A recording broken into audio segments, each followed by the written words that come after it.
Okay, so what does writing, storytelling slash creativity mean to me? Right. I've led a blessed life so far, professionally speaking. I've worked on movies, made ads, got to be editor in chief of Tinkle Comics, which was definitely a childhood dream come true. I've even got to perform stand up on national television. And whenever people hear about what I do for a living, I have had so many of them reply, "Wow, that's so cool. I can never do what you do. I'm not creative like you." And I've heard those five words so many times I've lost count, and it always irritates me, because I genuinely think that everybody is creative, not just humans. In fact, animals are creative as well, plants are creative. Creativity is something that is inbuilt in every living organism. Now, that's the thing with AI, for example, is the world's smartest people are actively working on how to encode that creativity into artificial intelligence. And now with programs like Chat GPT, you're seeing it come alive slowly, like because to be alive is to be creative. People always talk about gut instinct and inner feeling. That's creativity at work. People always confuse creativity with, say, artistic expression. But I think nothing could be further from the truth. Writing, drawing, singing, dancing, performing, these are all but a few tiny facets of creativity. Surgeons get creative every day in operating rooms across the world, working against time to save lives. Engineers need to think out of the box all the time to save urban living problems. You see the way bridges are designed, how planes are built, how the human genome is decoded. It's all creativity at play. If you're doing something new, something that's never been done before, no matter the field of study, you're being creative. It's the same thing with storytelling. Creativity and storytelling are two sides of the same coin. People always reduce stories to once upon a time, but everyone has a story. Every action you take is a story unfolding. That's why I've always enjoyed history. It's the story of this planet and everything on it. This is where writing comes in for me on a personal level because writing is my way to contribute to this story. Everyone has different tools to put their creativity on display. Writing is my way, my tool, so to speak, my weapon of choice. My writing reflects what I've experienced, what I've read, what I've been exposed to. It sets my personal context. It's my legacy. Everything I've written so far, be it op-ed columns for newspapers, movie reviews, comic adventures in Tinkle, jokes I tell on stage, it'll always be an extension of me, for better or for worse. There's so much of my writing that I stumble across from my younger days that absolutely appalls me. I have this weird sense of disgust at my younger self. Oh my God, did I write that? But at the same time, it is a little window into who I was when I was younger. Writing is how I express myself, it's how anyone expresses themselves. I've just been very lucky that people actively pay me to write. It always baffles me. I've been paid to write my opinion on the going ons around the world. I've had the opportunity to take off on short flights of imagination, crafting imaginary worlds and characters for younger readers. I've actively worked on movie scripts as well, which has always been magical. People performing your words, physically creating the situations that you dreamed up in your head. And all this writing is me.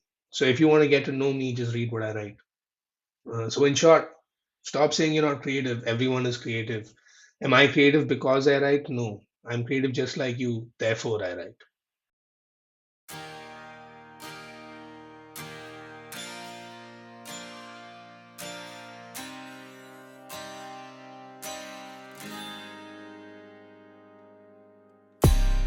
Hey everyone, welcome to the Closet Writer Chronicles. I'm your host Sangeeta, aka the Moody Marshmallow.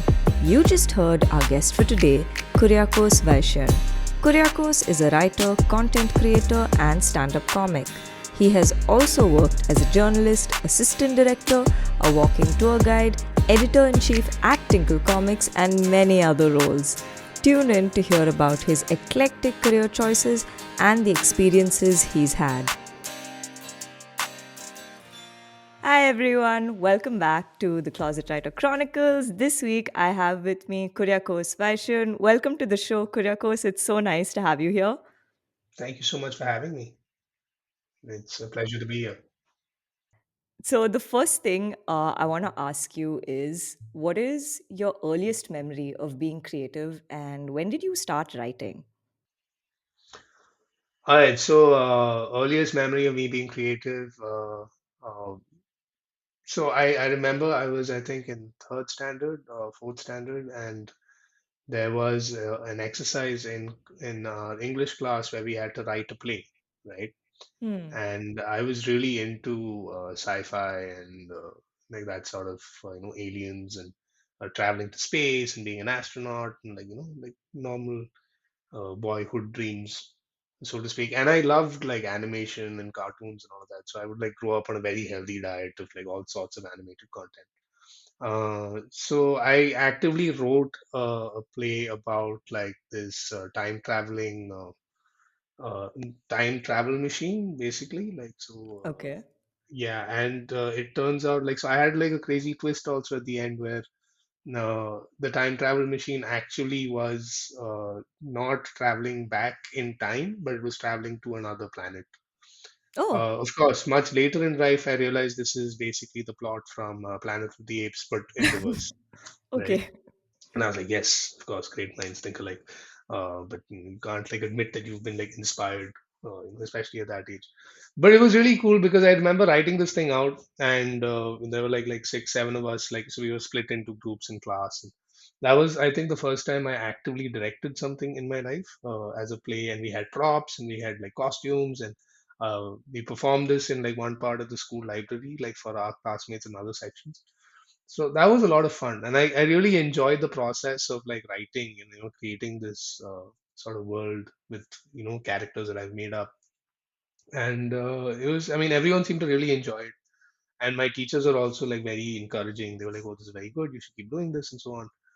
And I think that was when I realized, okay, English, that's my favorite subject. This is what I'm going to like possibly do. And so it's always been, around the arts. So it's English, history, the social sciences, political science, and so on. That's basically what I've always gravitated towards.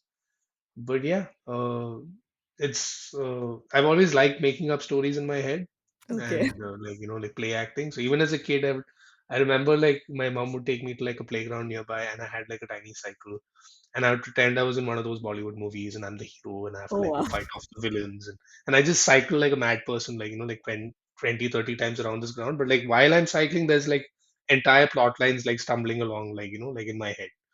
So it's always been a part of me, like like this entire idea of writing stuff, storytelling, play acting, and so on. So yeah. So, what would you say then um made you realize that you kind of wanted to do this professionally, like, do something creative, start writing and kind of actually, make that your career path? Oh, so my career is is purely by accident. Like, like so I Okay. was I was one of those kids who basically, I mean, even now I think like, for that matter, it's like I need to like be enjoying what I'm doing and just having a good time in general. And I remember like I think like ninth, tenth and all is when you start actively thinking about, you have career counseling and whatnot. And by then, obviously, I was good at English and history and the arts, and we met a career counselor in school. They had school counseling sessions, and the idea that I could write for a living was very sort of early instilled in me. And I remember after my 10th standard, even then they said, yeah, journalism, media studies, this Viscom, Masscom, that is the line you should take, that you'll be good at it. And I was like, yeah, that makes sense. I'll possibly be good at it. Because yeah, like I said, like like I started drawing little comics by myself, and I'd like staple together these books, things that I think most of us nerds have done growing up, right? Like this lovely community that we are, and of course now we rule the planet, so it's great. But back then it wasn't really like like you were seen as, oh, he's the studious kind, and you'd always find me reading somewhere in the book in the library or something like that. So yeah, so the idea of journalism and NASCOM sort of like stuck Hmm. for a very brief period in my 11th standard when I basically came back and we have to choose a major, like the stream that you want to go for, science, arts, or commerce. So my dad kind of like got it in my head, like you should keep your options open. Why don't you like think of something like biotechnology or genetic engineering or something like that. And I wasn't like terrible at science, but obviously it wasn't like my this thing. And I came out of the 10th with like a decent mark, so I could have gone for science if I wanted to. So I did for exactly a week, and then I called my Okay. dad and said, "Bro, I don't want to do this. I mean, I can like just about pass here, or you put me in arts, and I will like top the batch, like for sure. I know how to faff. I'll faff very well." And he was like, all right, it's your life. You can do whatever you want to do. Like, I mean, just remember, like, this is what you'll be switching to. So from there, so then I switched to arts, and it was the best decision of my life because I feel I really thrived in school, like especially in my 11th and 12th. I became editor of the school paper. I became like a cultural captain, so I was in charge of like all the cultural competitions. So again, like totally my wheelhouse, where we do like plays and drama, and we go to other schools to participate competitions and all that jazz. I made some great friends, lifelong friends, and that really like sort of set me up for college, where like I landed up in college in Delhi at Stevens for 3 years. This was early 2000s, and again, I directed like a one act play for like the competitions there. I was like getting involved in various other things, and from there it was like, so it was always like this writing was like just stuck, like from writing for the paper. Then I would write letters to the Hindu, because that was something you would do if you were good at Yeah. writing, like as a kid. I think like as I grew up and like I actually started working at a paper, I realized, oh, some of these letters are just written by staffers, because there aren't enough Yeah. letters coming in. Yeah. And uh, and I was like, oh, I was one of those kids who actually sent the letter in, like at that age. So yeah, so after college, I managed to like net a job with this with Network 18 had a subsidiary then called Tangerine, and Hmm. they ran an online portal called Campus 18, which is Oh, okay. again like a campus newspaper and stuff. So I started working there, and that sort of pulled me back into the world of like writing. And then from there, I worked my way through a bunch of journalism jobs. So I worked with Maxim. I used to write for Blender, which is a music magazine. I was with the Deccan Chronicle. I started writing for Times of India, for Indian Express at some point, which I still write for Indian Express. And while that was going great, I met someone who basically turned me to the idea of filmmaking, and they were like, we can also make films. And I used to always think that that was like something like inaccessible. Like, how does one just like start making films? How do you get into the industry? Is there like a so? Yeah, that led me to the Film Institute in Pune, and Okay. I studied television direction there for about a year and a half. I came out of there and I started working on ad films. I worked on a feature film down south in Malayalam as an assistant director. Then I set up my own production house, and we were doing a bunch of ad films in Cochin. Okay. Uh, and that sort of translated into a full-time job at ACK at Amar Katha. So again, when I joined Amar Katha, I wasn't actually part of the editorial side of things. I was actually part of their brand solutions and corporate solutions wing. So it was more client-led advertising, keeping in mind what we can do together. So a lot of brand partnerships and synergies and stuff like that. And ACK was a really fun trip, because I was there for almost 7 years. And I started out with these brand solution projects. So we had Amal Chitrakatha, we had Tinkle, and we had National Geographic publishing as well in house. Wow. So so it was a wide variety of clients that we'd get, and we'd be doing all these like really fun projects for them. So a bunch of like special comic books, a bunch of like advertorial magazines and stuff like that. uh, I started working again on websites, and like I learned design during my time there. I did not know how to design stuff, but I became like self-taught Adobe designer during my Okay. time there. And yeah, and one thing, so I'd keep like, so I was very pally with the editors of the actual editors of Tinkle and ACK, and from time to time, like they would also ask me to write stuff like stories and all that. And I really enjoyed that because I grew up reading Tinkle, and I loved the entire world and those characters and the timeless, right? So during these 7 years, I sort of moved from, I mean, I started doing other stuff in addition to brand work. I took over like digital responsibilities for a bit editorially. So then I started working on their websites, and redesigning them and making them more like content driven and whatnot. And eventually, like by the end of 2020, there was an opening for the editorship of Tinkle itself. Mm-hmm. So at this point, like I knew the brand inside out, and this was my shot. So I did. I shot my shot, and things worked out. And then suddenly, I found myself as editor of Tinkle magazine, which was insane. Yeah. I never thought. I still pinch myself, and like maybe that was just a dream. That didn't actually happen. But yeah, 2 years I spent in the editor's chair. It was really fun.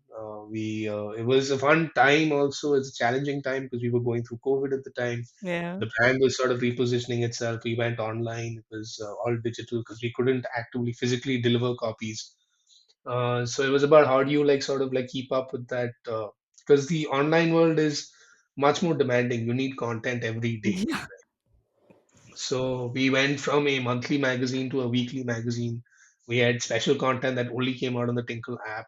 We were doing a whole bunch of stuff online in terms of like talk shows. I had like a an interview thing that I like talk to people like from different walks of life and sort of like a career counseling. So in my head, it was like when I was a kid, yes, they said ASCOM is good for you, but there was nothing else. I mean, Yeah. it would have been nice to actually talk to a journalist and see what their journey was like, right?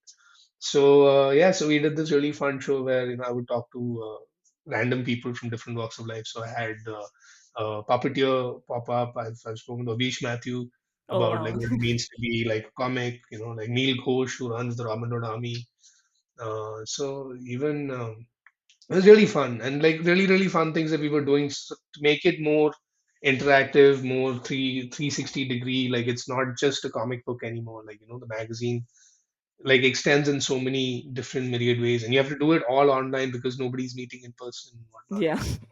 So yeah, it was really nice to sort of navigate that. I mean, it was a difficult time for everyone. We were able to come out of it on like, I mean, by the end of my first year as editor, we were actually seeing profits. Okay. So that's something I was very like excited about, that we were able to keep costs down. We were able to churn out more content. We were able to be as engaged as possible, and we did this while generating profits for the company as well. So like it was always that scare, like because with companies this old and brands this old, if you're not actively giving return on investments for your bosses, Yeah. they will shut it down, right? I mean, they don't Yeah. have an option. You can't blame them because it is a business at It's a the end of business, the day. yeah. It's nobody's doing like it's not a social service. You can't afford to do a social service for the scene, right? So the fact that I was able to keep the Tinkle brand alive and it will be running alive, I mean, for a good while ahead, Yeah. there's a great team in place. There's a brand new editor. She's amazing. She's been working with the brand for a long time. She took a short break. Now she's come back as editor. So they're going to do really great stuff. And I'm very excited for what's going to happen with them. Meanwhile, I then obviously took the decision to move out because we had this opportunity to migrate abroad. And my wife was having, I mean, she had a really good offer from this company here. And for me, it's again like, like, so what's next? Like I said, I'm not a very serious guy when it comes to like career planning or this thing. Like it's just like, okay, this is exciting, this is fun, let's do this now. Like now let's jump. So it's been 6 months here in the Netherlands, and I'm exploring the scene here. Like stand up is really fun here, and like I still write. I'm doing a bunch of consultancy on the side, and hopefully I'll start working as a copywriter somewhere very soon. That's amazing. I love that sort of journey you've had. It's so diverse. And I think no, really, and I think you've really made it work for yourself. And I think the underlying thing of, I think what you said also really came through in terms of actually enjoying what you do. Because I feel like today that can be quite a, um I don't want to say rarity, but it doesn't, more often than not, a lot of people are not the happiest in their jobs, for a huge part of it. So it's kind of cool that in some way you've been able to make it work for yourself, where you like what you're doing and you're still able to, like, generate like revenue out of that, and sustain yourself with it, because that it's usually can be difficult to make that work. No, no, of course, that's definitely. See, I have to check my privilege here. Again, Yeah, yeah, of course, I've yeah. been very lucky to come from, like a background where I don't have like undue financial stress, or like Mm, I have loans to pay off or whatever. Like, I mean, also the fact is, I've been working since I've graduated, and like, like I've gone to the best colleges, the best institution, I have the best network. Like, all of these factors come into play. of So course, it's yeah. yeah, so it's just I'm just very lucky. It's not, I haven't actively done anything to make it work. Like I just feel like I'm coasting through in life, and like I'm just at the right place at the right time, and it's worked out so far. So, but yeah, like obviously you need to put in the work Yeah, of and course, yeah. like, but again. It's what they say now, if you love what you do, then it's not really work. Yeah. Yeah. I won't say that 100%. I didn't love everything about it. I'm not like that. You're like, oh man, it's just like passion is passion. No, it's not that. Of course, work is work. It gets to you at some times. Yeah, of course it But is. at the end of the day, if you still feel like that was the days I would get like super irritated at work, like especially at Tinkle, and I was there a long time, like Yeah. 7, 8 years, especially in today's day and age, it's a long time. Yeah. I always like think at the end of the day, listen, I'm still getting paid to read comics, which Yeah. is so much cooler than like what I Yeah. could be like doing like in life. Like That is true. so read and write comics is amazing. Like so there's always work stress is always there, but like you will like look at the larger picture and if it works for you, then it's easier to find like what you're doing to be meaningful and so yeah. Yeah. No, but that's what I'm saying. It's amazing that you've been able to kind of make it work for yourself. Um, so that there are quite a few things I want to ask you. So first, I think the fact is that since you've worked in so many different mediums, so with filmmaking, comics, journalism, so then how do you sort of navigate between shifting styles of writing? Because obviously it's not the same way of writing. Like the way you'd write a TV show is not how you'd write a comic or how you'd obviously write an article. So then how do you kind of make that switch? And I don't know, have there been times where you've actually found a lot of similarity in the processes of writing for each medium, or are they just completely like different? See, I mean, technically speaking, there are differences in the process. Like, say, for example, when you write a movie script, there's a set template you have to follow. Like, you're describing interior, exterior, daylight, whatever shot, blah, character dialogue. I mean, that is actually much closer in terms to writing a comic book because there is the idea of, you're writing in a set sort of template where there's a lot of description and it's descriptive, then there's dialogue and dialogue writing is not as easy as like just it's not the same as prose, right? I mean, like when you write long form and you write dialogue, it's very different. Dialogue needs to be more conversational, it needs to be more easygoing. A lot of problem with like dialogue today is that it feels like it's been written and it's Yeah. not. Nobody talks like that, so you have to write the way people talk. That's how it sounds like easier and like, I mean, just more palatable. Like, I mean, although it sticks out like a sore thumb, like this is not how people talk. And that's why it turns you off from like what's going on. Uh, for me, again, another shift I had to do mentally was the age group I was writing for, especially during Tinkle, Yeah. because there you're writing for kids between 8 and 12. And it has to be a lot more conservative in terms of, like, I mean, like you said, no cursing, no, like, Yeah. like no graphic themes, no violence. Even if you show violence, it has to be like cartoony violence. Yeah. So there was a lot more like sort of mental checks that you would put in place before you commit something to the word or to the paper. Um, and that I think was taking a toll on me because I was kind of getting frustrated with the fact that I wasn't able to write everything I wanted to write, which is what kind of led me to stand up. So I Okay. started performing in 2017, and it was actually my outlet for writing for an older audience, right? So I would like take whatever thoughts I had bottled up during the day and put it down on a piece of paper, and then I'd go and perform it, right? Okay. And again, the process of writing for stand up is very different. Like, like it is a performative medium, not just writing for yourself, right? So you have to, uh, I mean, I would write like my entire set out. Initially, I remember I would write everything down word by word, and then I'd go on stage and like just like vomit it out because like I've memorized this entire thing and I have to like just come and say it. And the more I did it, the more you could see other people doing the same thing and how unfunny it was because it doesn't feel natural. And the beauty of stand up is that it has to sound like a conversation, right? The thing is, it sounds like a conversation, but now I know that it's not a conversation. It's carefully rehearsed. It's down to the beat. Each word has been like sort of measured and weighed. The position of the word in the sentence, the way you say it, like you figure that out, and you figure that out by performing it on stage. So you keep going back on stage. You keep editing what you're doing out there. You don't stick to a script. You stick to key points, and then you like sort of like improv on stage. So again, that's a different like sort of headspace, and again, the absolute freedom to say whatever you want and like about whatever you want. When I say absolute freedom in India, that's relative again. Yeah. Yeah, I mean, I've noticed the like that stark difference here, where like in Europe you can say whatever you want, nobody cares. In everybody's game. I think the closest I came to getting in trouble is when I cracked a Hitler joke, Oh and then they wow, were like, "Bro, okay. okay, Hitler is like that is a." But they laughed. Though. I mean, my friends were like, maybe you shouldn't crack jokes about Hitler, but like the Germans in the audience were laughing, so I don't know. They seem fine. So yeah, I mean, there is like a switch, but also I feel like when you know who you're writing for, because like that's the thing. Like for me, it's always I'm writing for an audience. Right. So if it's for the newspaper, then the newspaper is obviously like if I'm writing an op-ed piece, then it is my opinion. But at the same time, I am like like keeping in mind, okay, the readership is this, or like this is what I want to convey, and this is what I feel strongly about. At the same time, if I'm writing a story for Tinkle, then I know my audience again. They'll enjoy this. They want fun. They want adventure. And stand up again is so like rooted in like what the audience is laughing at, right? I mean, whatever you think is funny is not always funny, Yeah. which you realize painfully on stage when there's absolute silence for like 3 minutes. Oh It can wow. feel like 30 minutes. So yeah, I mean, when you bomb really hard, right? But when they laugh, though, oh my God, that feeling. I mean, that's what everyone's chasing, right? They still keep going back to get that reaction.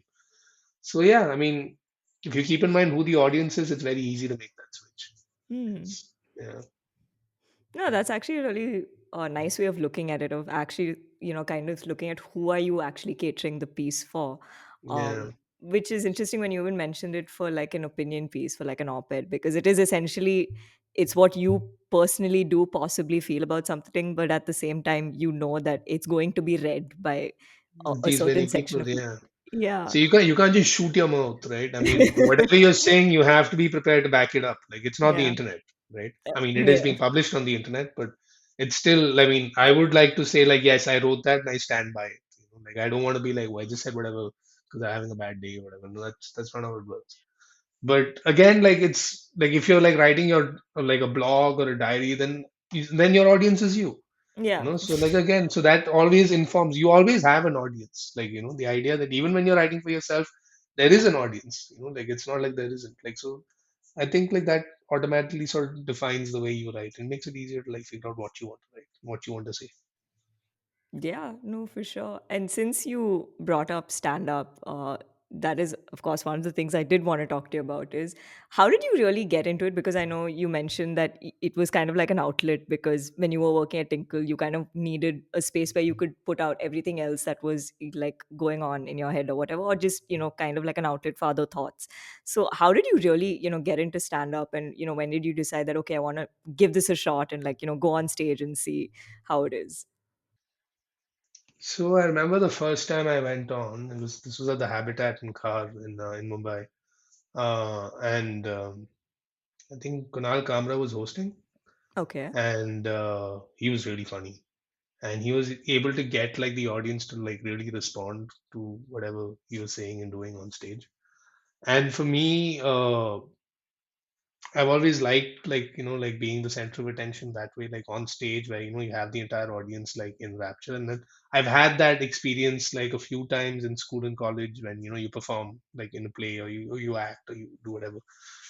And I've always loved stand up. Like I've been watching stand up since like first year of college, like I mean, Okay.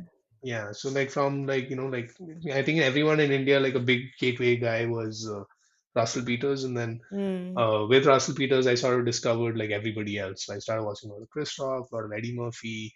I went back and like discovered Carlin, Lenny Bruce, Richard Pryor, and, like, Mitch Hedberg. And like so there was a lot of people over the years that I would consistently watch, and like it was always something that seemed amazing.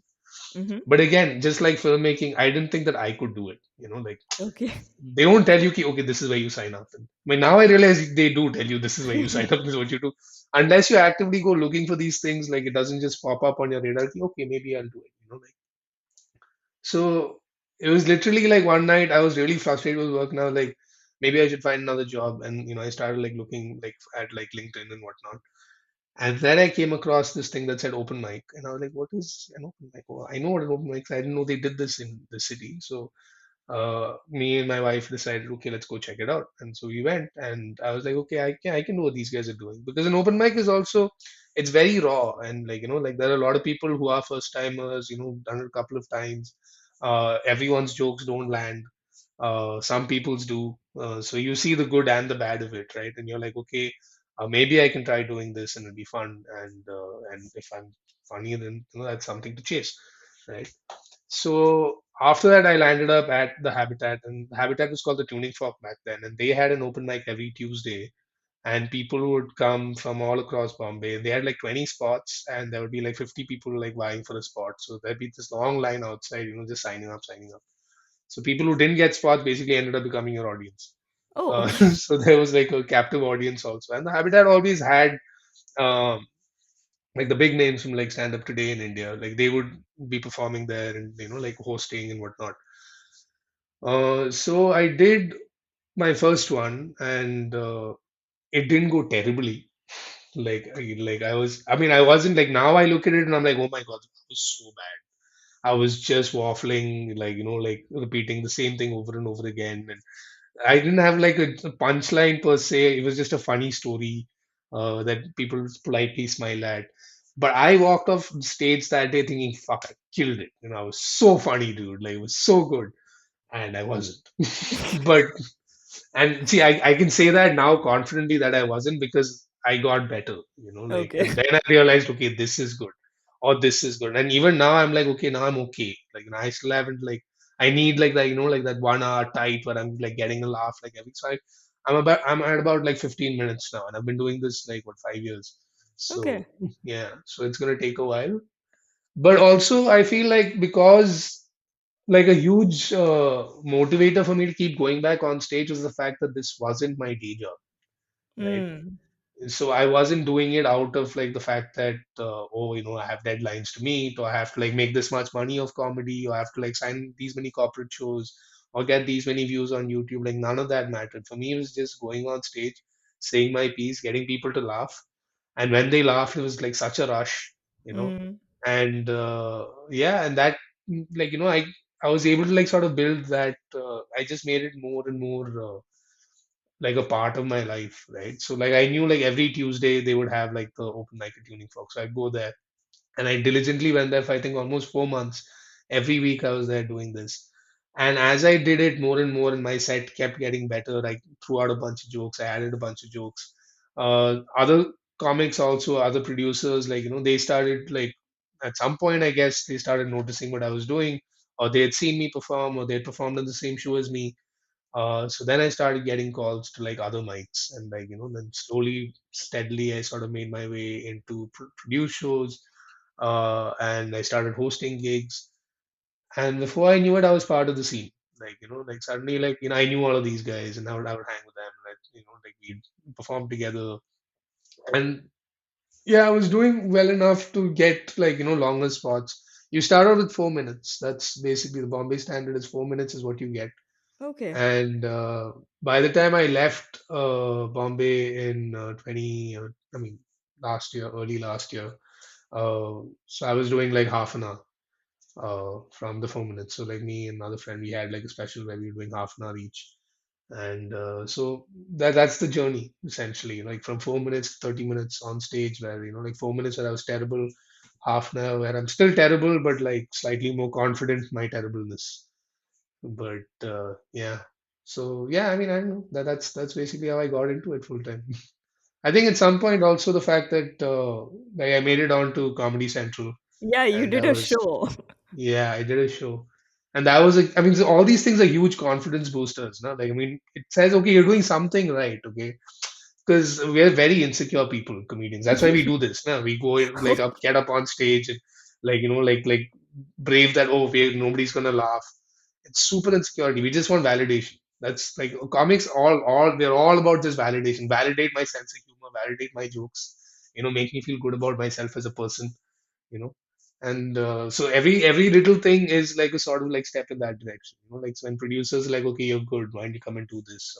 Or when people, I mean, obviously, people laughing is your biggest validation, but all these other things sort of add up, right? So the Comedy Central thing was like, I mean, it was a huge morale booster for me.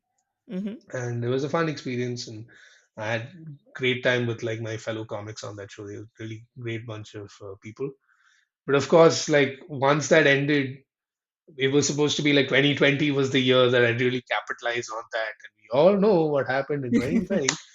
So yeah, but yeah, so like now, like it's that. So like for me here, especially after shifting to the Netherlands, it's that's what I'm really enjoying, like the stand-up scene here. Because again, it's like starting from scratch, and I'm like getting back and like getting the mics and meeting producers, and it's those little things again, where producers like started calling me like, "Hey, why don't you come and do a spot here?"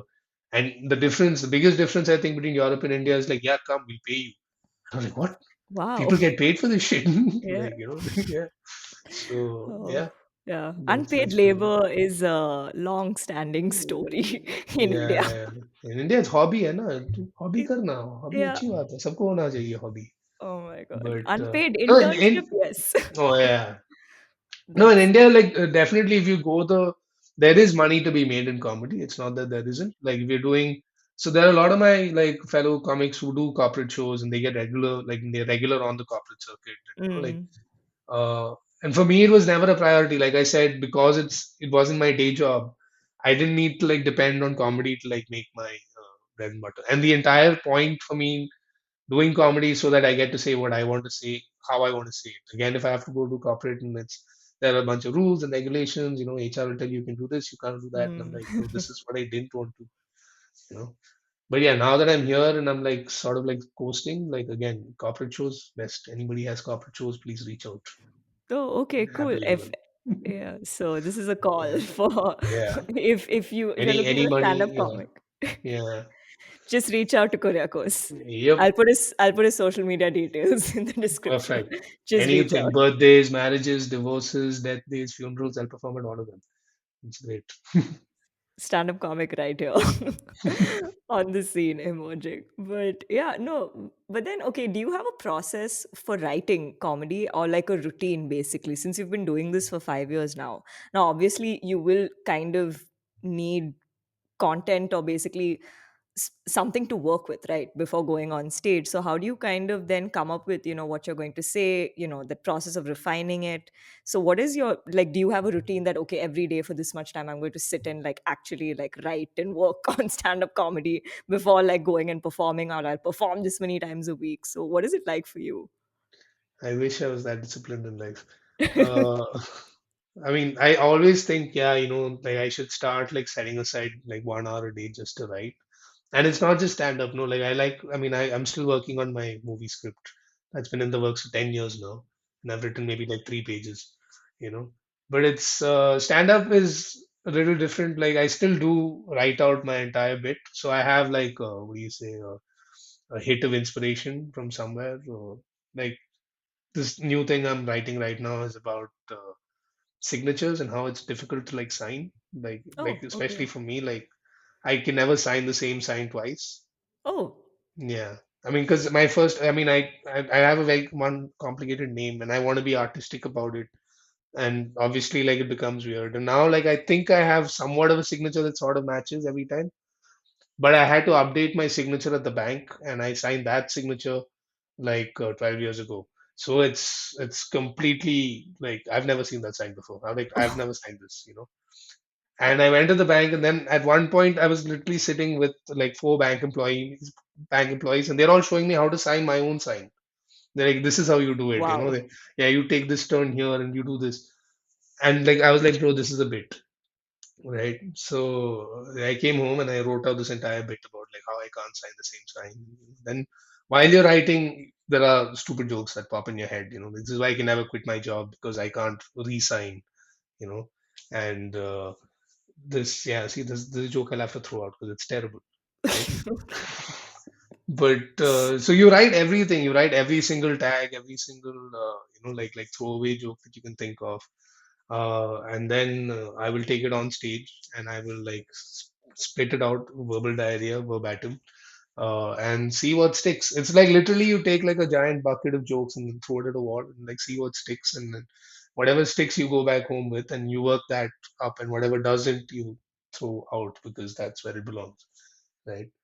And then it's a matter of like refining it, like because see, this it's a weird profession. It's a weird what do you say, style of performance in the sense you can't practice.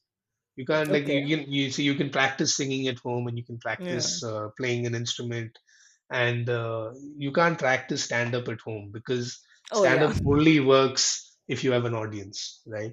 You can stand in front of a mirror and say as many jokes as you want, but like it doesn't count for anything because does the audience think it's funny? Like, is it actually funny? Are you hitting like, like your laughs per minute and like are your tags in place or is your setup proper? Is your punchline working? Like, how does it work in the larger scheme of things?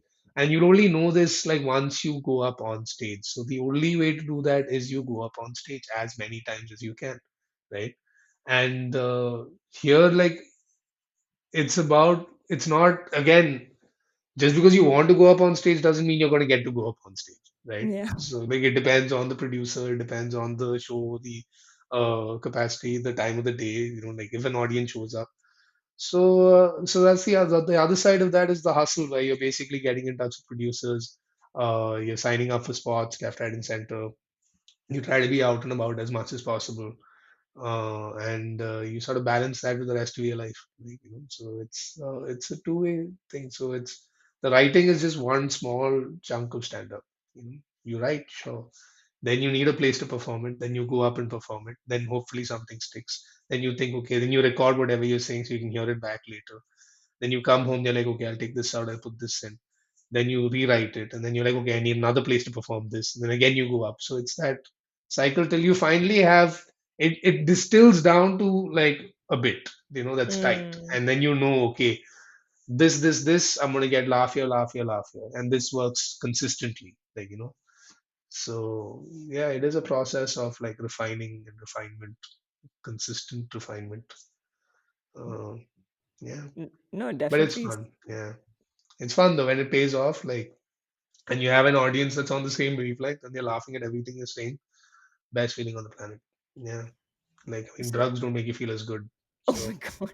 yeah, I mean that's basically I think why people do drugs is like get that feeling. You see, feel so satisfied with yourself, like so smug. Comics who kill, like they come off the stage, they look so smug in life. They're like, dude, I figured everything out. Like this is who I am right now. Like I am the greatest. It really is a feeling of like you're on top of the Euphoria. world. Yeah, yeah, euphoric, like proper euphoria. Okay. And even now, like you go on stage. Every time I go on stage, and I'm constantly nervous. Like like Okay. my heart's racing. I can feel my this thing rising, and I'm having palpitations while I'm performing. Oh wow. Okay. And it's a constant state of this thing. So when it doesn't pay off, like that, it's equally like destroying. Like you're completely like, oh my god, made a complete fool of myself. But when it pays off, so then you come off like it's the best. Yeah. Wow. So then wait, so then while performing, and since you've been doing this for 5 years, so then what's been uh I don't want to say worst, but yeah, I guess an experience where you really like you didn't get any laughs at all and you were just like, oh my Oh, God. those are too many to count. And you were Yeah. just questioning why am I here doing like the ones that gave you a major existential crisis. Because I feel like everyone goes through those anyway. And also that moment of like, oh my God, yes, this is why I'm doing what I'm doing. So like, can you mention some All right. moments like So that? no, so like worst performances, or that's every time I try new material, like more often than not, I'm not performing like for the audience. Like I mean, they are not responding. Like there are like there's too many to count. Like I mean, bombing is as much part of a comic's life as writing jokes. Like you will bomb. Like it is inevitable. Like no matter how good a comic you are, unless you cross a certain threshold and you're like too big, like at which point you can't fail. At least while performing. Like, because you go on stage and you have an audience who come that will laugh at everything you say. So they Hmm. will laugh. But like when you're starting out and like it's you're still like, doing the open mics, you're still building material. Bombing is like very, very natural. Like, I mean, it took me a while to accept that this is normal, this is okay. Like it's fine to bomb. The idea is that you don't stop because you bombed at a mic, right? And I think like I mean, in fact, the first Couple of times I did it at the Habitat, I got like some laughs. The third time I did it, I got zero laughs, and I was like, "Oh my God, Oh. why am I doing this?" And but then it wasn't just me who was getting zero laughs. There are other people also getting zero laughs. Then you see how the audience was, what they're responding to. In the zero laughs, did you get even a chuckle somewhere? Then you can maybe work on that. So you sort of like try and use that to your advantage as well. And another thing is, if you feel that the audience is not working at all, then just say whatever you want, man. Like it doesn't really matter. Like I was in Cochin actually last month, and I performed at a mic in Cochin, and I remember like so it was like a co-working space, and there were about like four other comics on the lineup, and this guy he was hosting, and he was trying his level best to get them to like like come alive, but they were just being very like just sitting back, like hands folded, no reaction. There was maybe one or two people slightly smiling. There was one guy in the back who was talking to like a friend. There's one dude on the phone, like a very disinterested audience, right? So this host is working his material, nothing's like really like sticking. These three guys go up before me. They're also like, and it's not like they're not funny. Like, I mean, they have good jokes. I can hear them. I'm laughing outside. These guys can probably hear me laughing outside, and they're just like, why is this guy laughing so much? So at which point, like, when by the time it was time for me to go on stage, I had literally sort of given up on the mic. I was like, yeah, these guys aren't going to laugh at anything. So might as well go out there and say whatever you want. So I went out and I started scolding the audience. I was like, what's wrong with you guys? These guys are going to like commit suicide right because of you and all of that. Oh my And God. that got them to laugh. Suddenly they were like very like jovial, like so it depends on like how what you do with the audience and like what you do at the night. A lot of it is bluster, dude. Like it's just confidence. Like I said, it's an act. We do it on stage. Most of us do it in life. Like like you just pretend to be confident. You just pretend to be outgoing. Then you are, and the whole room will respond accordingly.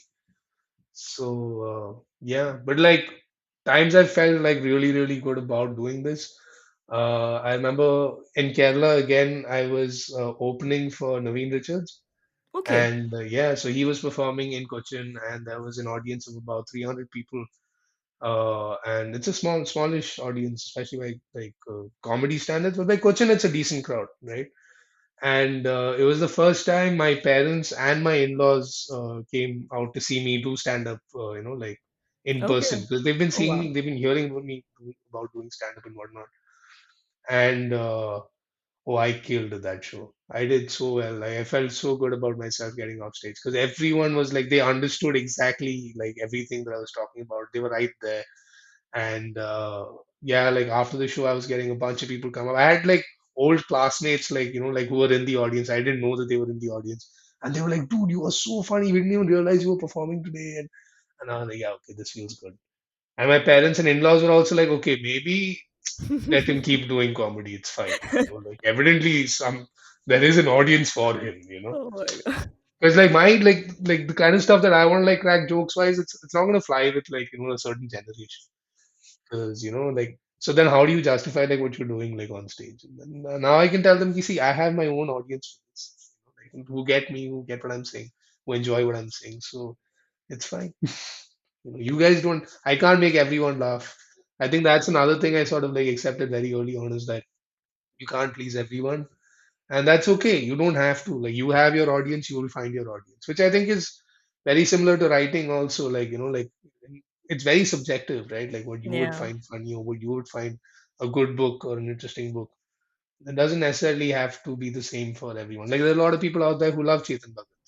Good Yeah. for them. Like I personally don't find Chetan Bhagat very interesting, but I'm not gonna like belittle someone for liking Chetan Bhagat also, because if nothing else, a lot of people have started reading because of Chetan Bhagat. That is true.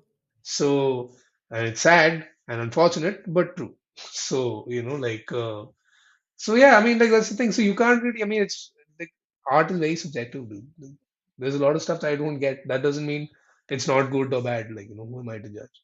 But as a creator, that is very comforting because it's also like you don't have to like my work. Everyone doesn't have to like my work, but I have my audience who does. And I do Yeah. this with them. Yeah. I mean, Mm, different strokes for different folks, right? yeah. Like it really is different things work for different people. But yeah, since you spoke about your parents and your in-laws watching you do stand up, what are and just generally, I guess, throughout your career and everything you've done till now, What are some misconceptions or assumptions you've heard, like from people, just regarding like your career choices and stuff you've done? It could either be stand up or just anything you, or even say working, for a children's comic book for that matter, or anything. Like, what are the most bizarre things you've heard or stuff that people may have asked or said to you, and you're just like, no. So, see, that's the thing. Like most people back home, especially in my family, extended family, and all of that, like they just, he does something creative. He's a creative. He's a creative person. I think that's why this like sense of like irritation also comes. Like, bhai, I'm not. It's not everybody's creative. Like stop saying like, oh, I'm a creative person. Like like you're also creative. Everyone, you can also do creative things. People do creative things all the time. You wouldn't term it creative because of I don't know for some reason there's this mental block that oh creativity only means this.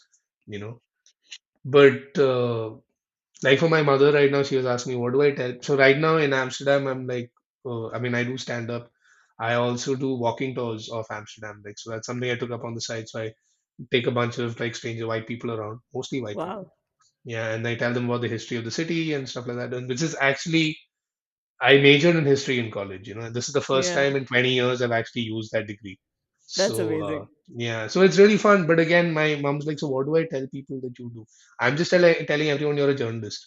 So I'm like, I am a journalist, but I'm also a copywriter, and I also do this. He's like, yeah, yeah, but journalist is easy. I'll just tell them journalist. Journalist feel like journalist. Okay, I'm like, fine, whatever you want to say, bro. So yeah, like I mean, like my grandmother, for example, she's very confused as to what I do in life. She can't understand it. For a while, I was like a journalist. Then I got into filmmaking, and she was like, "Oh, like, what do you mean filmmaking?" I was like, like all Malayalam movies you see, na? Like, I'll also work on Malayalam movies. She's like, "Oh, what you'll act in them?" I'm like, "No, I won't act in them." There are other things also that like. Yeah. And then when I moved from there, I started working on comic books. She's like, "What is comic books?" I'm like, like Balarama and all in Kerala, you get like that only, but in English. She's like, "Oh, so you draw now?" And I'm like, "No, I write." It's always like you keep them guessing. Never let them know what your next move is. So yeah. But yeah, like I mean, again, like I don't have. Thankfully, I don't live at home. So like I've been out of the house since since school. Like, and I shifted to a boarding school in ninth standard, and and then like for my graduation, I went off to Delhi. So I've been living like pretty much on my own for a good while. So it's just summers and all where I have to like tell people, oh, this is what I do. You know, But it's but never like gotten to you. well, no, not really. I mean, I don't expect people to also understand as much because there is a traditional mindset now. Why either engineer or doctor? That's what you do now. To like MBA, MBA is the new thing. You know, so if you do MBA, then yes. What I do, like, I mean, it's I just tell them the places I worked at, so that sort of like puts it in Okay. context. Like, so I worked on Malayalam Manorama for a bit, and they're like, "Oh, Manorama, okay," or like stuff like that. It's easier. So right now, also like, what are you doing in Netherlands? Yeah. So what are you doing in Netherlands? Oh, I'm a consultant. Okay, consultant finance. Yeah. No, because I did want to ask about the tour guide thing also, because I found it really fascinating that you went and you decided to also do this. Yeah, why did you decide to become a tour guide? Like, what drove that decision? So the basic there was this call by this company that was looking for tour guides, and it was never an active thing in my head. Like I always liked the idea of like walking around a city and like sort of getting to know it a little bit, and like also I loved Killikum. I don't know if you've seen Killikum. This is a Malayalam movie with Mohanlal, Mohanlal. Yeah, Revati. Yeah, yeah, yeah, yeah. and he's a tour guide in that, right? Yeah, oh, yeah, yeah, yeah. Yeah, yeah. So I think like it's some like it's a very like it's a romanticized sort of profession where you can like walk around the city and like just do these things. And given the fact that I'm between jobs right now, like it was a fun time. Like here I can do anything. The entire like appeal for me shifting here was the fact that oh you can do anything that you want here and it's great like like and I have time and I have the benefit of time right now on my hands so it wasn't I actively went out looking okay now I want to be tour guide let's do tour guide I came Yeah. across this company and their name fascinated me they're called Rude Bastards right and I was like these guys sound interesting and they do politically incorrect walking tours Okay, so the interesting. idea is that you do like it's a very sort of comic-y version of the history of the city and the various sites you see. Very tongue-in-cheek, a lot of politically incorrect humor. So for me, it like sort of like really leaned into stand-up. Like it Yeah. kind of like the sort of crosses over, right? Because I have captive audience for 2 hours. I walk around and I tell them jokes, right? Wow. So yeah, it makes sense. And they'll pay me at the end of it. So again, yeah, that's good. I'm not going to say no to like free money, right? So that and the fact that walking tour means I don't need to join the gym because I'm getting my steps in every day. So yeah, all around it's win-win-win, like Yeah. so that's how I got into it. And just you meet interesting people, right? For me, it was like yeah, you just like see like who's out there, and like if I've come this far, might as well like do whatever I can at this age, Oh, no, that's it's so cool because the reason, like, when I was looking up just stuff you've done career-wise, and I saw this, and I was like, oh my god! And I was just thinking of another guest I spoke to on this season, Andrew Prashant. He goes by CG Salamander. Uh, Yeah, I know CG so Sam. yeah, Yeah, yeah. So Salamander started out as a tour guide with story trails in Chennai, and then got into publishing. So I was like, oh my god, this is like another person who's also like kind of doing this. So I was just very fascinated, and I was like, oh my god, this is interesting. Uh, yeah. but Now, yeah, I was in publishing and now I've got into tour guiding. yeah, exactly. So I was like, wow, this is like a So that, reverse yeah. sort of I don't think situation. both industries have money though. We Uh, all get like equally the same. But yeah, yeah. we will not get into the reality of publishing and what actually goes there. But yeah. Oh yeah. But also, then speaking about content, the other thing I wanted to ask you is, who are some not just writers but even like content or create content creators that have really influenced you in terms of the type of content you like, the kind of stories you like, and this could be like not just content creators or writers, but just in terms of like films, music, TV shows, anything like something that really stuck with you. This is a very loaded question because I mean there's so Right? many. I mean Oh how yeah. do you like narrow like these things down, man? Because I mean like I said, I've grown up like just immersed in content. I'm like truly the 90s television generation. We grew up in front of a TV screen. And and I think I came out okay, which is why like when today's parents, like I have a 3-year-old, like I said, like today's parents are all like, oh, screen time, you have to cut down screen time, blah blah blah. And I'm like, I'm fine. I think I'm fine. Like, like if anything, I only feel more enriched by the stuff I watched and the stuff I read growing up. So like growing up, it was a lot of cartoons. I watched pretty much every single cartoon that was available. So, and that automatically led to an interest in comics from a very young age. So I would read like the funnies in the newspaper, and like that was like that's what I. In fact, my piece for Express also starts about how that was the only page I was interested in was the comic page on in the newspaper, right? And that like sort of like turned me on to like the I mean the idea of like telling a joke in like 3 panels or like 5 panels, 6 panels. So you read like of course you have Archies and Tinkles and Yeah. Calvin and Hobbes and Garfields and all of that. But you also read like more like obscure stuff, like especially by Indian standards. You don't see it as often here. So like Hagar the Horrible, the Beetle Bailey, or the Dagwood and Blondie and like Marvin, like and it was just I think from very young age, like the idea of being funny, like sort of really stuck. Mm, So like uh, my earliest influences would be like Looney Tunes, like Bugs Bunny, yeah. for example. Yeah, I still remember there was this girl that I really liked. Okay, and I was like in like first standard or second standard, proper puppy love, right? And she landed up at my house one day because her parents had come and she was magically in my house. Now, oh my God, she's out of school in my house. It's kind of like, and we were watching like Bugs Bunny cartoons together. And there was this one cartoon that I knew like inside out. Like I could like perform it because I would perform it like while the cartoon was on. And I performed it for her. Oh And wow. she was on the floor laughing. And I was like, this is what I want to do. I want to make people laugh. Like I think at that point it locked that I want to be like a funny person, right?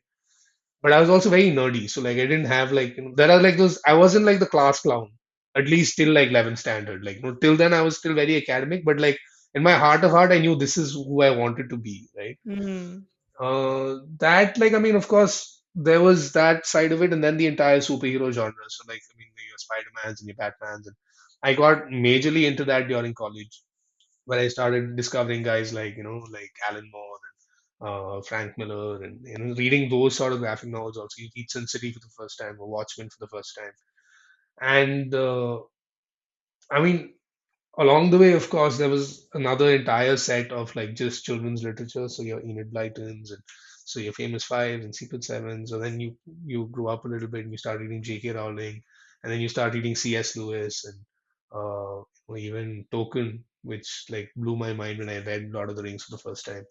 So this entire world of like, I mean, I love the idea of world building. So that really like stuck. Even uh, so Amar Katha also played a huge role in terms of like introducing me to things like the Ramayana, the Mahabharata, or even the Bible, which because I come from Christian family, so we would have those Bible stories. So anything that told a story like basically appealed to me. And like I never like reading non-fiction. Like, I would like shun non-fiction like, and I now I feel like I should have read more non-fiction as a kid because I was so into the world of fiction, and like, that's basically what I wanted to write. That's what I wanted to read. That's what I wanted to perform. Uh, and then I think by the time like we hit the era of torrenting, and like suddenly we had access to TV shows and seasons of it like come out together, and that was like a different like rabbit hole that I went down. I think like 5 6 years I was just watching like television like back to back, like binge watching. I was binge watching before binge watching was a thing, like before Netflix and all of that. But I had hard disks and like like just piled up that we were all like swapping in college. So we had started watching a bunch of stuff like The West Wing and Studio 60. Aaron Sorkin, I loved him. I love his work. Even now, like I love his work.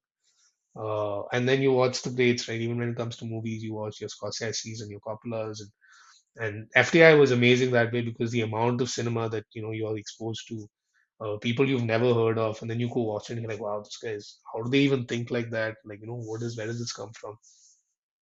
And at the same time, Malayalam cinema also played a huge role in Yeah. like this Same. world building. Like I loved it, dude. Like I mean, now like a lot of that I watch, like there is this trigger that goes off, like, oh, this is politically incorrect, and this is like this wouldn't fly today.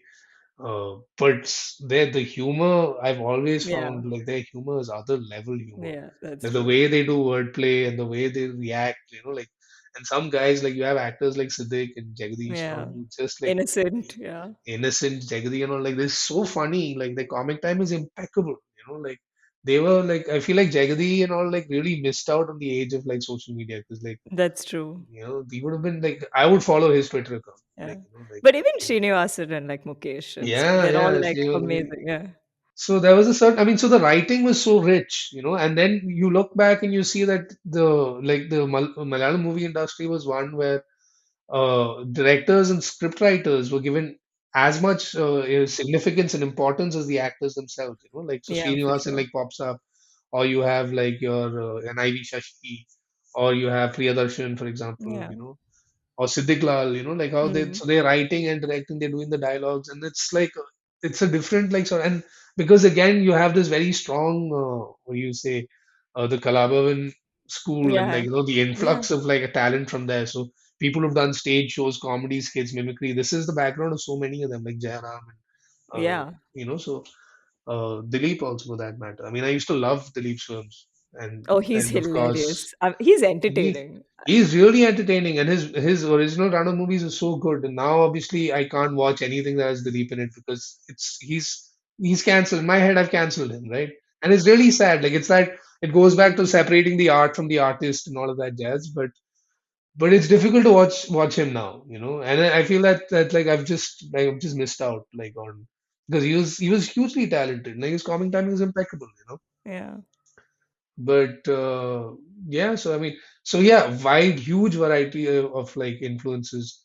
I mean, I haven't even mentioned Star Wars and Star Trek and all of that, which is also like another thing. But it's always been, I've been lucky to hang with people who've been introducing me to new stuff, on a daily basis. And then especially, I think through college, post college, like through my FTI stint, like I have some amazing friends who really know like their stuff, and now I think it's become so easy also to like watch like different kinds of things.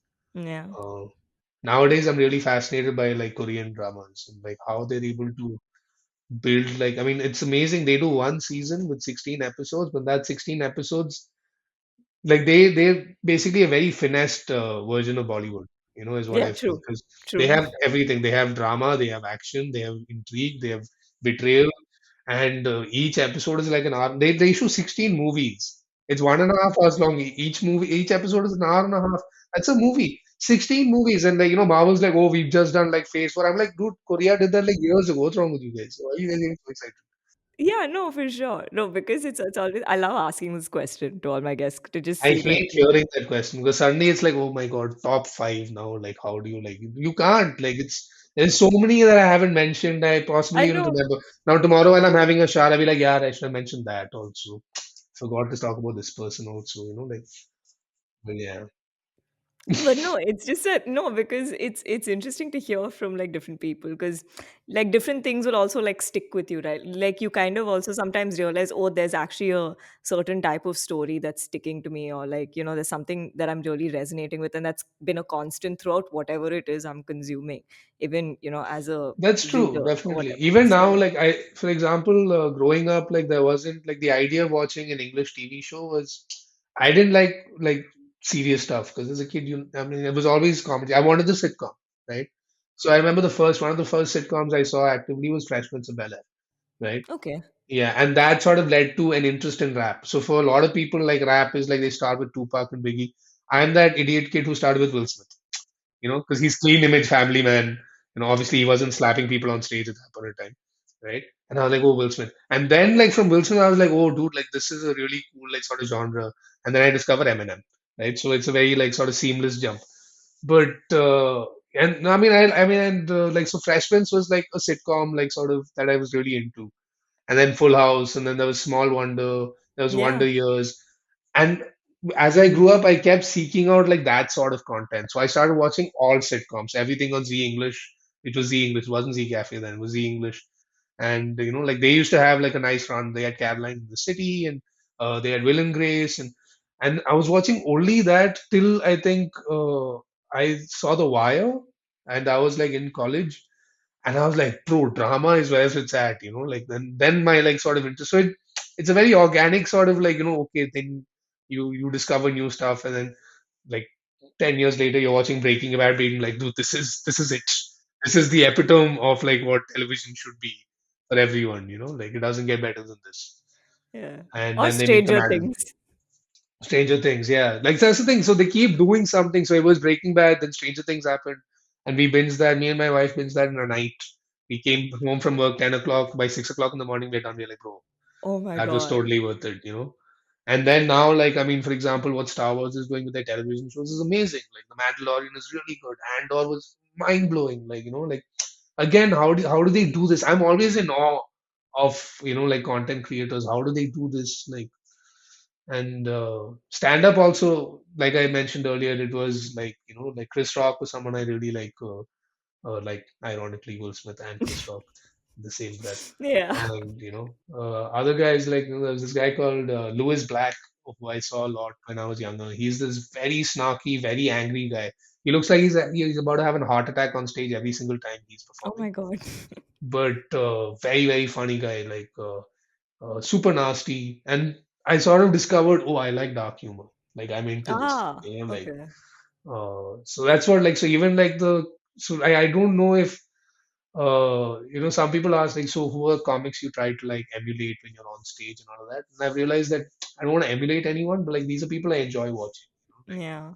so yeah, I'm going to be watching this guy called Dylan Moran later in the month. He's got a great show called Black Books that came out 10, 12 years ago, like 3 seasons. It's I think like 18 episodes. Some of the funniest writing I've ever like come across. It's so funny. Uh, stellar cast also. And three people, they run a bookshop. That's it. That's the premise. Great. Wow. Okay. Yeah, brilliant. Just brilliant. So dark. So dark. Okay. Just some great recommendations, which I will definitely check out for sure. Um, but yeah, something I did forget to ask you, and I do want to ask you is so you also had a startup called Banana Talk Media. I believe you Yeah, were, yeah. yeah. I mean, So, startup is a very strong word. Startup means you have seed okay. capital and all that jazz. Okay. So, Mine what do was I call? more it's a social collective, so to speak. Ah, So okay. basically, the idea was like it was at a time where I didn't know the ABC of business. I've always been creative, no, so I don't look at the business side of things. Creative people just like go and like do creative things. So this is after I graduated FTI, and I had worked on a feature film down south in Malayalam.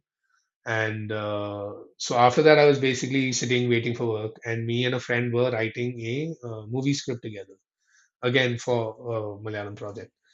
And around that time, I was I was thinking, I was toying with the idea of starting a production house of sorts, which where we could like shoot ads and like stuff like corporate videos and that sort of thing. Because I did want to like sort of stick around Cochin because I was more interested in working in the Malayalam industry. Mm-hmm. So this friend was also very keen on like doing this thing. So me, him, we found a third guy.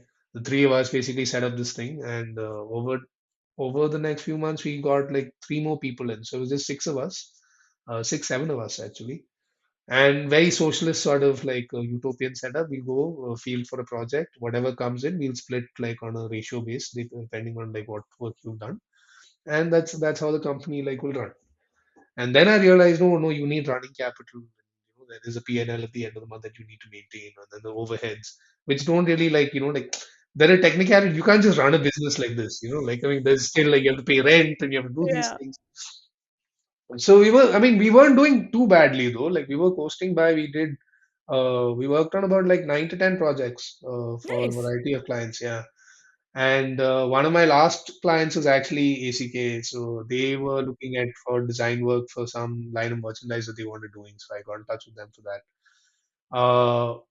Basically, the reason why, and it's a really terrible reason why, like I mean, funny reason why we shut it down, is I decided to get married, right? Oh, And yeah, okay.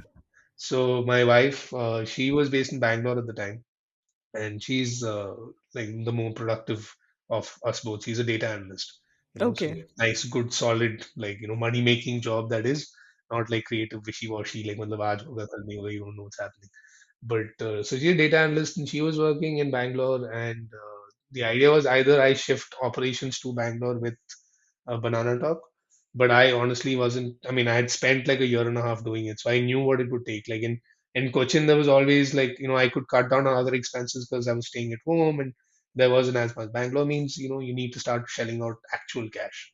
Yeah. So and at that point, I remember meeting her dad for the first time, and he was asking me things like, okay, so what do you do? And I was like, I run this production house, blah blah. And he's like, okay, what was your annual turnover last year? Oh, wow. And I had no idea what turnover meant. Okay, I was like, turnover, what the fuck, turnover? I made this much money, but company, I don't know. Like, like at which point I realized I should possibly look for a full-time job somewhere, and like go figure out the business side of things better and then come back and run a business. So thankfully, I shut shop without actually losing any money. Like Okay. whatever we put in, we made back. And like I was like, so I was also like, okay, this is a good time to like before I start digging a hole and like going in. So I had enough money like saved up to like shift to Bombay and start Nice. from scratch. And yeah, so it wasn't a complete like failure. In fact, uh, I always see it as a very like sort of educational experience. Like, I learned what it takes to run a business, what I need to be in, and I always used to have like when you're younger and you start working, you always think, yeah, these bosses they don't know what they're doing. Why can't they just pay more here? Why can't they do less here? Like, and then you realize it's not as like black and white as you think it is. Yeah. There is a lot of other things that go into running a business, and there are like factors you need to keep in mind, which I learned, and I was able to bring that experience to my time at ACK. I feel, especially when it came to me actively running Tinkle on from an editorial perspective, like for the last 2 years. That really helped in terms of like budgeting and like in terms of like Yeah. this is the margins you need to keep, or this is how much you need to be charging, how to charge. Like I didn't know how much you should charge for a project. Okay, This is wow. a terrible thing. Like like you. So I was pitching way below what like the market rate was because I was like, yeah, it will only take us this much money to do it. But what is the company making? Like we're socialist. Everyone will get the money. It's great. You know And then I realized, oh no, this is how like you need to keep margins aside, you need to factor for this cost, you need to like keep this in mind, or then there's taxes that you need to figure out. So huge respect for people who run like their own businesses nowadays, like because it takes a lot. It takes a village. Yeah, Yeah, it really does. Yeah, yeah, for sure. but No, yeah, but it's really cool. You had an entrepreneurial journey in a yeah, sense. yeah, And who knows, maybe Banana Talk will make a comeback. yeah. That's what we're all counting on. So my partner from then, he runs his own agency in Bangalore now. Okay, Yeah, nice. so I mean, so I'm actually glad, like a lot of the guys I work with, they weren't interested in film till before they started working in Banana Talk. And a couple of them actually went on, he studied at um, the Adyar Institute in Chennai. Okay, Yeah, okay. so he went on to do like sound engineering and whatever from there. A couple of other guys started working at ad agencies proper. So they all sort of like switched careers because of Banana Talk, Like so, Oh, I'm wow. like, okay, like it's nice, like the Banana Talk like served a purpose, and these like six guys managed to like start their careers in like this field. So he's doing really good work now. Like he's got a small this thing. It's called 14KT. Okay. And yeah, they're doing good work in Bangalore. They're picking up a bunch of like clients. So Ather, the scooters, they just did a project for Ather and all that. So it's nice to see how far they've come. Yeah. No, that's amazing that, it was the start for, I think, so many people for different things. But yeah, now we're coming towards the end of this interview, and we always end with these last two questions. So the first one is, what are your aspirations? What are you looking forward to in the near or even distant future? And this can be personal, professional, creative, whatever. Um, so I am actively hoping to get my 1 hour special up and running by the end of this year. Oh, wow. So yeah, so I've set a goal for myself is that next year for the Edinburgh Fringe festival that happens in Edinburgh, I should have a show that I can take there. So Mm, this entire year is basically for me to like sort of workshop my material and build it to a tight 1 hour that I can like shop around. So that is definitely something I'm looking forward to, like on the stand-up front.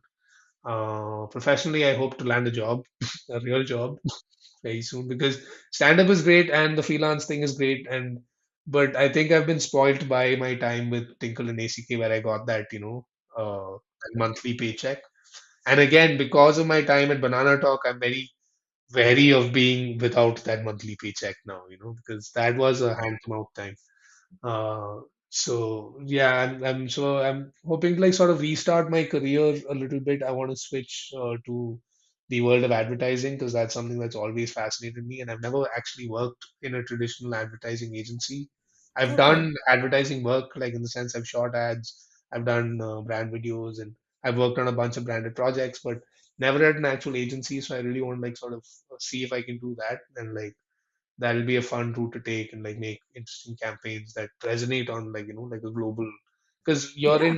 in when I'm here like this is where I can really do that and they're doing so much they don't have like restrictions the way they do back home in terms of what you can show what you can do what sensibilities are like so I really want to like sort of push the envelope there and work with brands that have money to like spend on these things also I feel like that also makes a huge difference.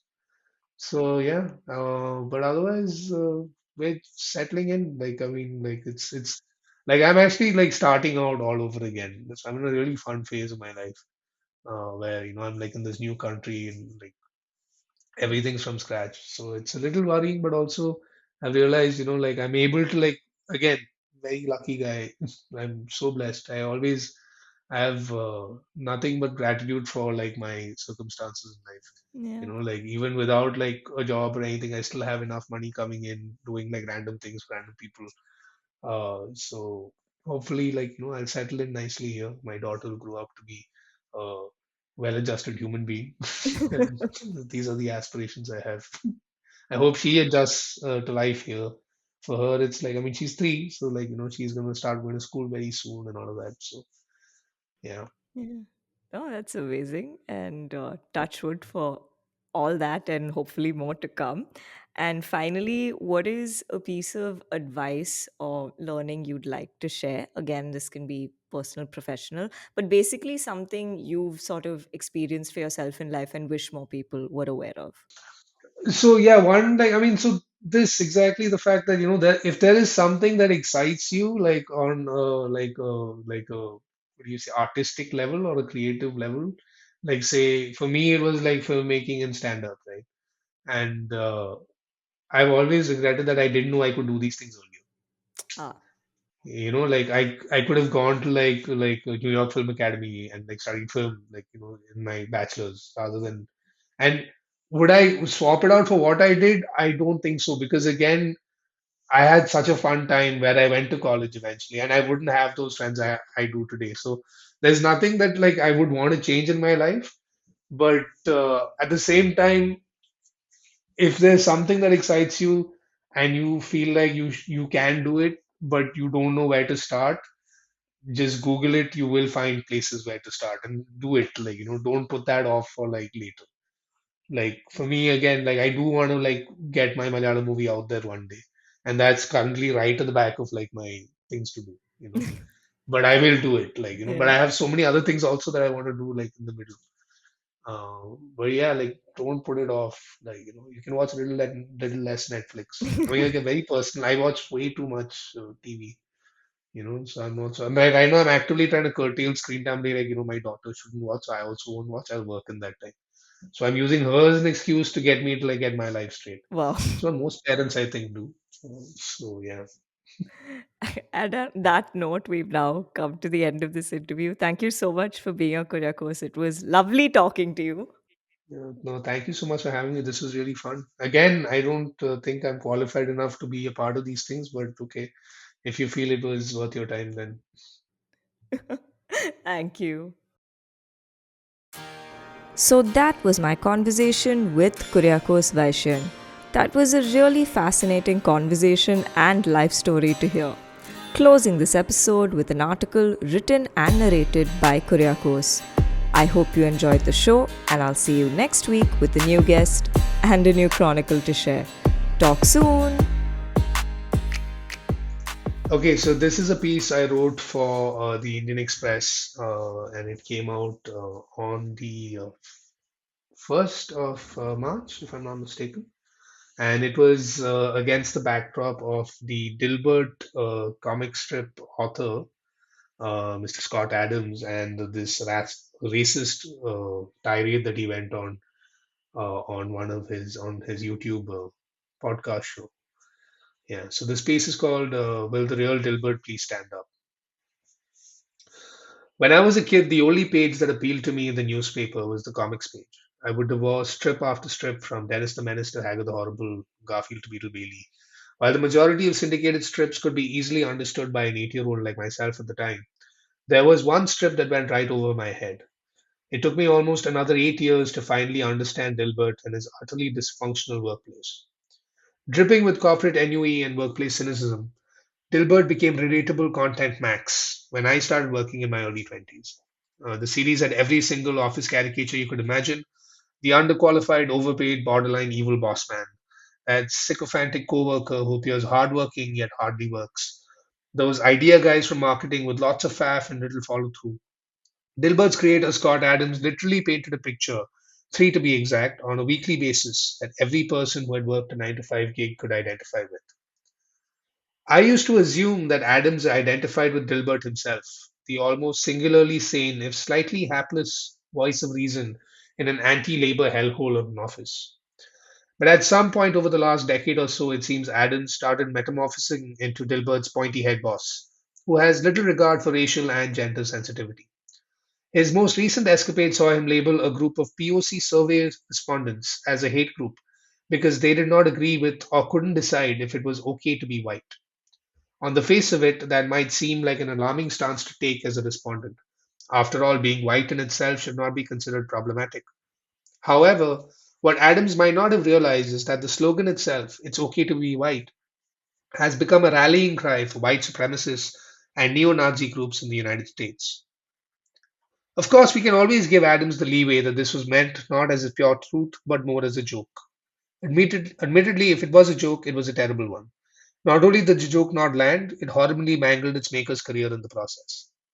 Since his comments came to light, more than 100 newspapers and publishing houses have severe ties with the author.